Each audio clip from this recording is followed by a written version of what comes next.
Stove వెలిగించి గిన్నె పెట్టుకొని మనము గిన్నె వేడైన తర్వాతకి 2 పావుల,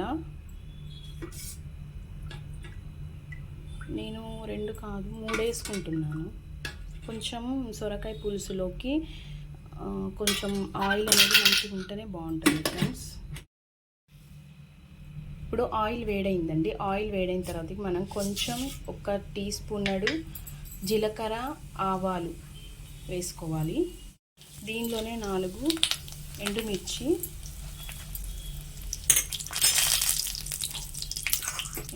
వేసాక ఉల్లిగడ్డ, పచ్చిమిర్చి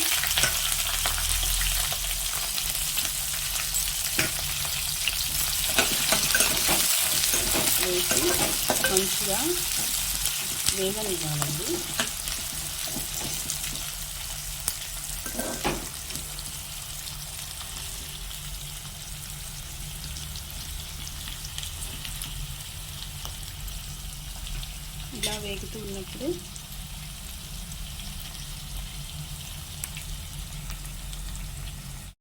ఇలా వేగుతూ ఉన్నప్పుడు కరివేపాకు రెక్కలు,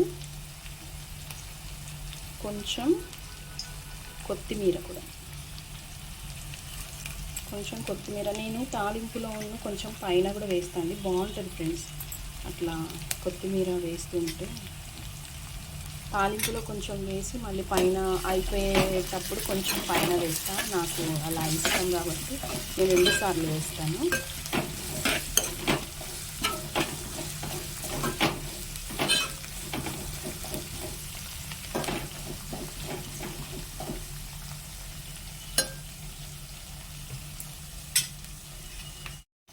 చూసారు కదా, ఇలా కొంచెం వేగిన తర్వాతకి ఒకసారి కలుపుకొని దీంట్లో కొంచెం 1 టీ స్పూన్ అల్లం వెల్లుల్లి పేస్ట్,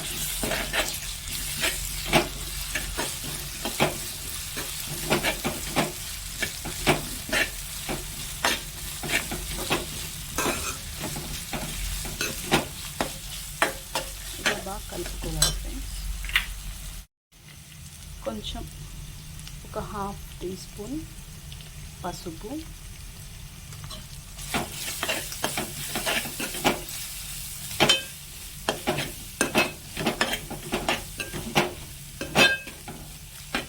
దీన్ని ఒక 2 నిమిషాలు అలా వేగనిచ్చి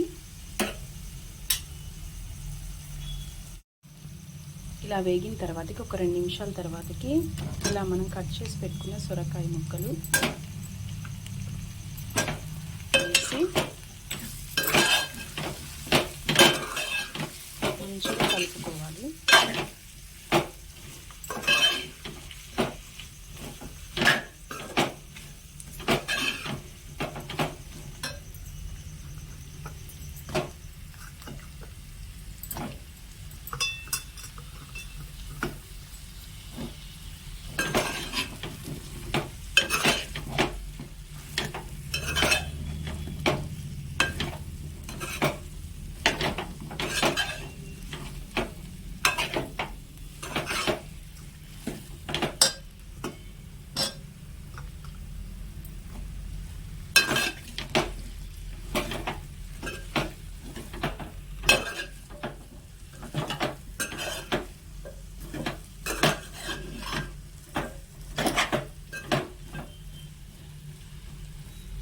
ఇలా ఒక 2 నిమిషాలు వేగనివ్వాలి.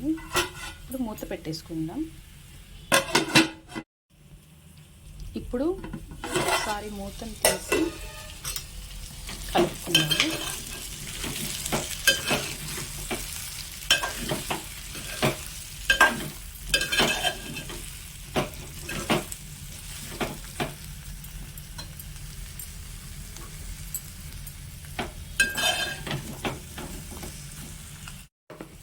ఇప్పుడు దీంట్లోకి 1 చెంచాడు సాల్ట్ వేసుకోవాలి.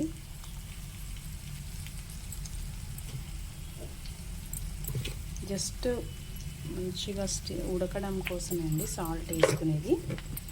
సాల్ట్ వేస్తే ఏ కూరగాయలైనా సరే మంచిగా త్వరగా కుక్ అవుతాయి.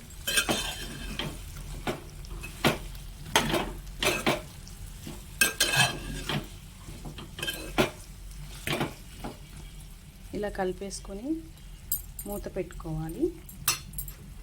మంచిగా సొరకాయ అనేది మంచిగా కుక్ అయ్యేదాకా మనం వెయిట్ చేద్దాం. ఇప్పుడు మూత ఒకసారి ఓపెన్ చేసి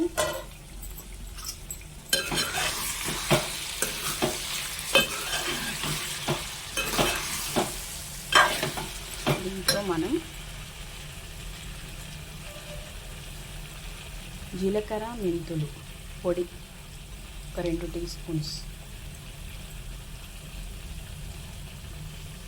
వేస్తే ఏంటంటే చేపల కూర అలాంటి ఫ్లేవర్ వస్తుంది. సో అందుకని టేస్ట్ కూడా బాగుంటుంది.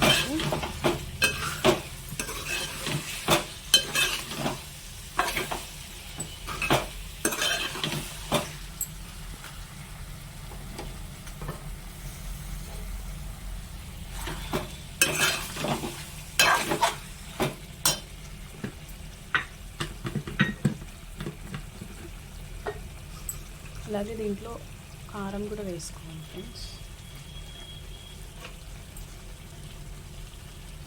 టేస్ట్కి తగ్గట్టు కారం కొంతమంది ఎక్కువ వేసుకుంటారు, కొంతమంది తక్కువ వేసుకుంటారు కదా. దాన్ని వేసుకొని కలిపి ఒక 2 నిమిషాలు మూత పెట్టుకోవాలి. బాగా కలుపుకొని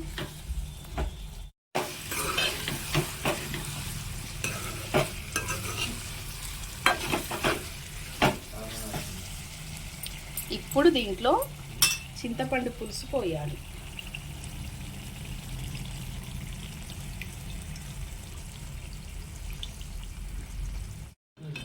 చింతపండు పులుసు పోసుకున్నాక ఒకసారి తిప్పుకొని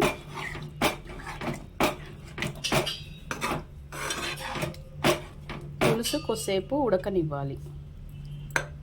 పులుసులో సొరకాయ ముక్కలు ఇవన్నీ కొంచెం మంచిగా ఉడకనిచ్చి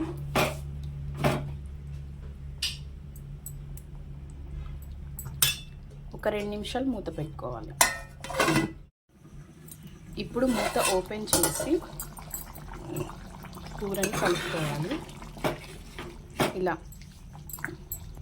ఈ కన్సిస్టెన్సీ ఉంటే సరిపోయిద్దండి. ఒకవేళ మీకు కనుక ఇంత కొంతమందికి ఇష్టం ఉండదు కదా ఇట్లా పులుసులాగా అట్లా కావాలనుకున్న వాళ్ళు ఏంటంటే మనం చింతపండు పులుసు పోస్తాం కదండి, అప్పుడే కొన్ని వాటర్ యాడ్ చేసుకొని ఎంత కావాలో అంత యాడ్ చేసుకొని వాటరు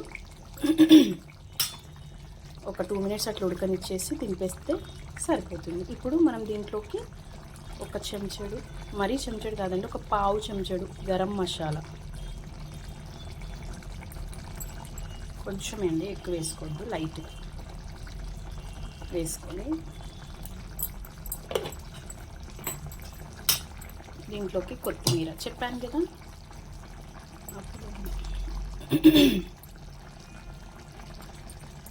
లాస్ట్లో కొంచెం వేసుకుంటాను.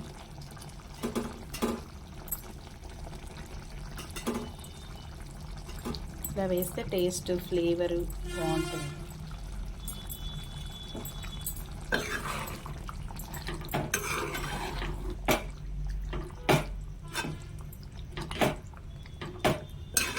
ఇలా కలుపుకొని ఒక 1 మినిట్ అంతే,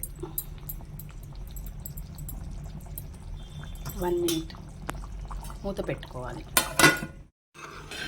ఇప్పుడు ఇలా కలుపుకొని దీంట్లో ఒకసారి ఉప్పు కారం అన్నీ సరిపోయినాయి లేదో ఒకసారి చూసుకోవాలి. చూసుకున్న తర్వాతకి గ్యాస్ ఆఫ్ చేసేసేయాలి. గ్యాస్ ఆఫ్ చేసి సర్వింగ్ బౌల్లోకి తీసేసుకోవడమే.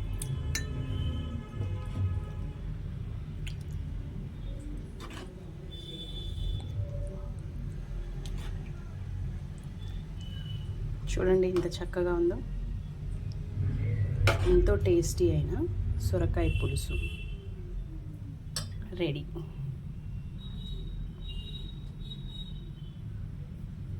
ఇంకోటి ఏంటంటే అండి, ఇప్పుడు నేను చూపించిన కర్రీ ఉంది కదా, సేమ్ మీకు ఫ్లేవర్ కానీ ఆ టేస్ట్ కానీ మొత్తం ఫిష్ కర్రీ ఎలా ఉంటుందో అలాగే ఉంటుంది. చూస్తే మాత్రం సొరకాయలు ఉంటాయి, ఫిష్ ఉండదు. సో అలా ఉంటుంది, బాగుంటుంది. ఉప్పు కారం అనేది ఫ్రెండ్స్ ఇప్పుడు ఒక్కొక్కరు తక్కువ తింటారు, ఒక్కొక్కరు ఎక్కువ తింటారు. అది వాళ్ళు తినే దాని మీద డిపెండ్ ఉంటుంది కాబట్టి చూసుకొని వేసుకోండి. నేను చూపించింది అయితే మేము తినేంత చూపించాను. కొంతమంది ఎక్కువ వేసుకుంటారు, కొంతమంది తక్కువ వేసుకుంటారు కదా. సో అందుకనేసి నేనైతే మాకు కావాల్సింది మీరు కూడా చూసుకొని మీ ఉప్పు కారం విషయంలో మాత్రం మీ టేస్ట్కి తగ్గట్టే వేసుకొని టేస్టీగా ఉండే సొరకాయ పులుసు రెడీ.